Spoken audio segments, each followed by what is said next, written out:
आज हम लेकर आए हैं उत्तराखंड की बड़ी खबरें। इसमें हम बात करेंगे कोरोना अपडेट से लेकर के मौसम अलर्ट, पेट्रोल डीजल के दाम, स्कूल कॉलेज को लेकर तमाम बड़ी खबरें। उत्तराखंड में कोरोना मरीजों की संख्या लगातार बढ़ती जा रही है। मामला 12,175 पहुंच गया है। वहीं 152 लोगों की मौत हो गई है। मौसम समाचार, सावधान, 4 जिलों में भारी बारिश का रेड अलर्ट जारी। उत्तराखंड में बारिश का दौर जारी है। मौसम विज्ञान केंद्र देहरादून ने आज पहाड़ी और मैदानी जनपदों में भारी बारिश की आशंका को देखते हुए रेड और ऑरेंज अलर्ट जारी किया है। आज प्रदेश में अधिकतम तापमान 31 डिग्री सेल्सियस रहेगा, जबकि न्यूनतम तापमान 25 डिग्री सेल्सियस रहेगा। मौसम विज्ञान केंद्र के पूर्वानुमान के मुताबिक आज पिथौरागढ़, नैनीताल, बागेश्वर और चमोली जनपदों में भारी बारिश हो सकती है। इन जिलों के लिए रेड अलर्ट जारी किया गया है। देहरादून, टिहरी और पौड़ी जनपदों के लिए ऑरेंज अलर्ट जारी किया गया है। अब बात करते हैं डीजल पेट्रोल के दामों की।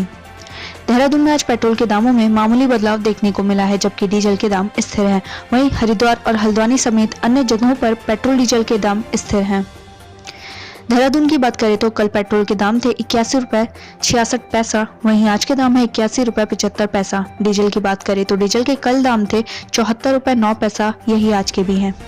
हरिद्वार में कल पेट्रोल के दाम थे 80 रुपए 98 पैसा, यही आज के भी हैं। डीजल की बात करें तो डीजल के कल हरिद्वार में दाम थे 73 रुपए 45 पैसा, यही आज के भी हैं। हल्द्वानी में कल पेट्रोल के दाम थे 81 रुपए 11 पैसा, यही आज के भी हैं। डीजल की बात करें तो कल हल्द्वानी में डीजल के दाम थे 73 रुपए 65 पैसा, यही आज के भी हैं। जानिए देश और प्रदेश में क्या कुछ रहेगा खास। यशपाल आर्य करेंगे बस अड्डे और पार्किंग का भूमि पूजन व शिलान्यास। परिवहन मंत्री यशपाल आर्य आज भवाली में बस अड्डे और पार्किंग का भूमि पूजन व शिलान्यास करेंगे। इस मौके पर नैनीताल विधायक संजीव आर्य और जिलाधिकारी सविन बंसल भी मौजूद रहेंगे। राज्य मंत्री रेखा आर्य विकास कार्यों की करेंगी समीक्षा बैठक। राज्य मंत्री रेखा आर्य आज अल्मोड़ा विकास भवन सभागार में विधानसभा क्षेत्र सोमेश्वर के विकास से संबंधित कार्यों की समीक्षा बैठक करेंगी। साथ ही जरूरी दिशा निर्देश भी देंगी। पुनर्वास समेत कई मांगों को लेकर आपदा प्रभावित करेंगे प्रदर्शन। पिथौरागढ़ जिले में आपदा प्रभावित पुनर्वास समेत विभिन्न मांगों को लेकर प्रदर्शन करेंगे। मुनस्यारी, बंगापानी समेत कई जगहों पर बारिश ने कहर बरपाया था, जिसमें कई लोग काल के गाल में समा गए थे, जबकि कई लोग बेघर हो गए थे। वहीं जिलाधिकारी विजय कुमार जोगंदड़े आपदा राहत कार्यों की समीक्षा करेंगे। 2022 के विधानसभा चुनाव की तैयारियों में जुटी आम आदमी पार्टी 2022 के विधानसभा चुनाव की तैयारियों में जुटी हुई है। पार्टी लोगों को जोड़ने के लिए प्रदेश भर में जन संवाद कार्यक्रम आयोजित कर रही है। वहीं काशीपुर में केजरीवाल के जन्मदिन पर आप कार्यकर्ताओं ने किया रक्तदान। कोरोना संकट के बीच काशीपुर में आम आदमी पार्टी के कार्यकर्ताओं ने केजरीवाल का 52वां जन्मदिन मनाया। इस मौके पर कार्यकर्ताओं ने रक्तदान भी किया। बारिश से उफान पर नदियां, फसलें जलमग्न। उत्तराखंड में भारी बारिश ने हाहाकार मचा रखा है। हफ्ते भर से हो रही बारिश ने नदी नाले उफान पर है। बढ़ते जलस्तर के बीच लक्सर और खटीमा में हजारों एकड़ फसलें जलमग्न हो गई हैं।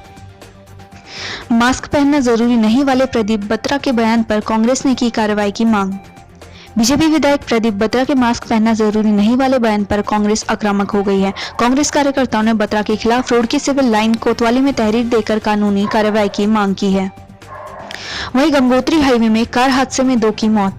तहसील कंडीसौड़ के तहत ऋषिकेश गंगोत्री राजमार्ग में एक कार दुर्घटनाग्रस्त होकर डोबन सरोट मार्ग पर डोबन गांव के पास जा गिरी, जिसमें 2 लोगों की मौत हो गई और एक गंभीर रूप से घायल हुआ है। घायल को स्थानीय लोगों की मदद और सूचना पर 108 की मदद से चिन्याली सैन अस्पताल ले जाया गया।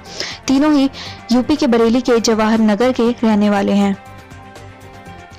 स्पेन का शिखर उत्तरकाशी के पूर्व डीएम डॉक्टर आशीष के नाम। उत्तरकाशी के डीएम रहे आईएएस डॉक्टर आशीष चौहान के काम की तारीफ 7 समंदर पार स्पेन में भी है। वहां उत्तरकाशी से लौटे एक पर्वतारोही स्पेनिश नागरिक एंटोनियो और ने डॉक्टर आशीष के काम की न केवल तारीफ की, बल्कि स्पेन की अनाम चोटी डॉक्टर आशीष के नाम समर्पित कर अकल्पनीय इनाम भी दिया। रोस्टर में पहला पद अनारक्षित करने के लिए कसी कमर। सीधी भर्ती के रोस्टर में पहला पद आरक्षित श्रेणी से हटाने को लेकर जनरल ओबीसी एम्प्लॉयज एसोसिएशन ने मांग तेज कर दी है। एसोसिएशन ने पहला पद अनारक्षित श्रेणी के लिए तय किए जाने को लेकर दबाव बढ़ा दिया है। ऑनलाइन बैठक में प्रदेश स्तर पर मुहिम तेज किए जाने पर जोर दिया गया। वहीं चमोली में 49 साल पहले झील में दबी नाव मिली। 1971 की प्राकृतिक आपदा में दुर्मी ताल के मलबे में दबी कश्ती को कड़ी मेहनत के बाद निजमूला के 10 गांवों के उत्साही लोगों ने ढूंढ निकाला। बुजुर्गों के उम्र के तकाजे और युवाओं के उत्साह से ये कश्ती मलबे में ढूंढ निकाली है। ईरानी के प्रधान मोहन सिंह ने बताया कि अंग्रेजी शासन काल तक दुर्मी की प्राकृतिक झील अपने सौंदर्य के लिए बेमिसाल थी। अंग्रेज पर्यटक इस ताल में नौका विहार करते थे। अंग्रेजी शासन के बाद यह सरोवर और यहाँ का पर्यटन उपेक्षित हो गया। इस बीच 1971 में आई आपदा में यह दुर्मी ताल टूट गया। ब्रिटिशकालीन कश्ती यहीं डूब गई, उसे ढूंढ निकाला है। शहीद राजेंद्र का पार्थिव शरीर 19 को देहरादून पहुंचेगा। बीते जनवरी महीने में कश्मीर में पाक सीमा के पास बर्फ पर फिसलकर लापता हुए दून निवासी हवलदार का शव सेना ने बरामद कर लिया है। हाल में बर्फ पिघलने पर उनका शव बरामद हुआ है। जवान का शव मिलने के बाद परिजनों का रो रो कर बुरा हाल है। शहीद का पार्थिव शरीर 19 अगस्त को दून पहुंचेगा। देहरादून की कॉलोनी में घुसा पानी, वाहन डूबे। दून अस्पताल में जलभराव के बाद कोरोना के मरीज शिफ्ट। मूसलाधार बारिश की वजह से दून अस्पताल के भूतल पर विभिन्न भागों में जलभराव हो गया। कोरोना मरीजों को फर्स्ट फ्लोर पर शिफ्ट कराना पड़ा। वहीं बागेश्वर में 2 मकान टूटे, 11 सड़कें बंद। जिले में मानसूनी बारिश से जनजीवन प्रभावित हो गया है। अतिवृष्टि के कारण कई लोगों के आवासीय मकान ध्वस्त हो गए हैं। जिले के 11 सड़कों पर अब भी यातायात ठप है। वहीं ग्रामीण क्षेत्रों में बिजली और पानी का संकट गहराता जा रहा है, जिसके चलते लोगों की नाराजगी भी बढ़ रही है। 10वीं की छात्रा ने प्रेम प्रसंग में फांसी लगाई। प्रेम प्रसंग के चलते हाई स्कूल की छात्रा ने फांसी लगाकर आत्महत्या कर ली। आरोपी प्रेमी और उसकी पत्नी के खिलाफ मुकदमा दर्ज कर लिया है। ITI थाना क्षेत्र निवासी 15 वर्षीय किशोरी 10वीं की छात्रा थी। उसका दिनेश कुमार से प्रेम प्रसंग चल रहा था। 4 महीने पहले दिनेश की शादी हो गई। बताया जा रहा है कि बीते दिनों दिनेश की पत्नी लक्ष्मी को छात्रा से पति के प्रेम प्रसंग की जानकारी मिली। आरोप है कि शुक्रवार शाम वह छात्रा के घर पहुंची और उससे मारपीट की। देर रात किशोरी ने घर में ही कुंडे में फांसी लगाकर आत्महत्या कर ली। बिशन ने मौत को भी 3 महीने तक मात दी। गलवान घाटी में चीनी सेना में झड़प में बिशन सिंह के पेट में गंभीर चोटें आई थी। 3 महीनों तक वे तकलीफ का सामना करते रहे, लेकिन मौत भी जाबाज से नहीं जीत पाई। मगर पेट की अंदरूनी चोट इतनी भयानक थी कि उनके लिए जानलेवा साबित हुई। मौत के लड़ते लड़ते हवलदार बिशन ने 14 अगस्त को चंडीगढ़ आर्मी अस्पताल में अंतिम सांस ली। शुरू नहीं हो पाई ऑनलाइन पढ़ाई। अगस्त में मध्य बीतने के बावजूद प्रदेश के डिग्री कॉलेजों में नए सत्र की पढ़ाई शुरू नहीं हो पाई है, जबकि सरकार ने इसके लिए 16 अगस्त की डेडलाइन तय की थी। विश्वविद्यालयों के स्तर पर अब भी इंटरमीडिएट सेमेस्टर के पूरे रिजल्ट जारी नहीं हो पाए हैं। इस कारण नए सत्र में प्रवेश प्रक्रिया से लेकर पढ़ाई शुरू करने का काम अटका हुआ है। अलग अलग हादसों में 4 की जान गई।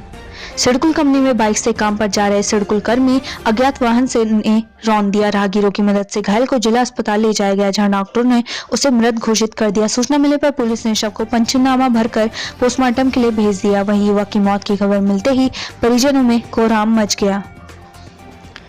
हरीश रावत समेत 200 कांग्रेसियों पर मुकदमा।